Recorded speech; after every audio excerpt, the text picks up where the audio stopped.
Here we are with Elena. She's a first year science student, and I would like to find out, why did you chosen to study science?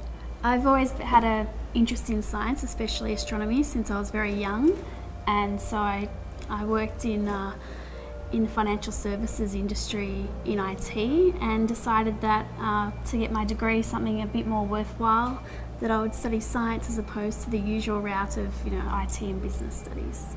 Great. And so far, what did you choose to study? At the moment, I'm doing astronomy first year.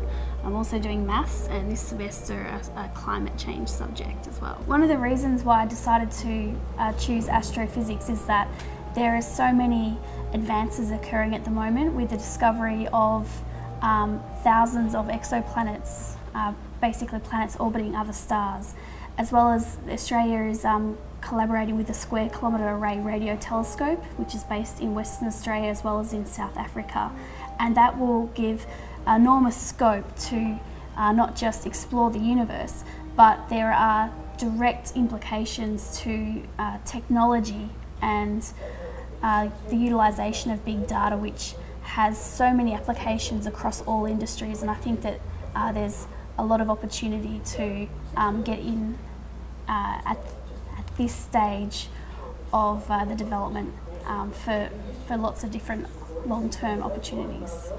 That's great that we have a student who sees the big picture and knows, to grab the moment. That's great. I think working previously to coming to uni means that you have a different perspective of what you're doing and how that can potentially apply. Because I worked in IT in large organisations, there is a huge push to gain efficiencies, and that's through technology. And technology is what is used in science across all areas of science nowadays, whether it's geology using like the geographical information systems, biology uses in bioinformatics, and astronomy is very strongly computer based now with all the computer science. So it gives you a good grounding not just in sciences but across many industries.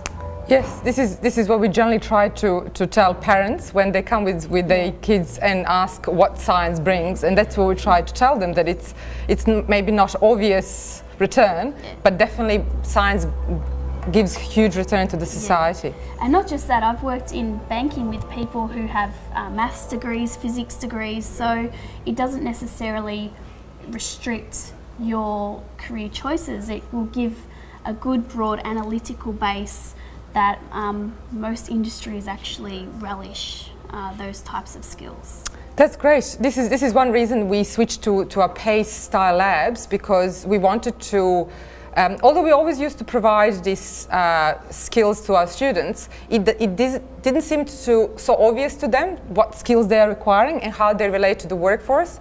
So in the PACE environment, basically, we're trying for them to understand that all those analytical skills and problem-solving skills and collaborative skills, it's all what they're going to use no matter what they choose to do after. Because no job is done in isolation. All jobs are done as a collaboration. Right. And the more analytical and problem-solving skills you have, the more you can contribute. Yeah, and a lot of the more progressive organisations have offices which are not unlike this lab. They have open spaces, they have funky couches and little cafes that are all in the building that you can go and work in. You pick up your laptop and you go sit and do some work, and then you go to a meeting room. You might not actually have a set desk in which you operate in, because you move around and you want to sit with the people that you're currently working with. So the PACE Lab does a good job of replicating that in an environment where you have to work with other people, and everyone brings something different to the table,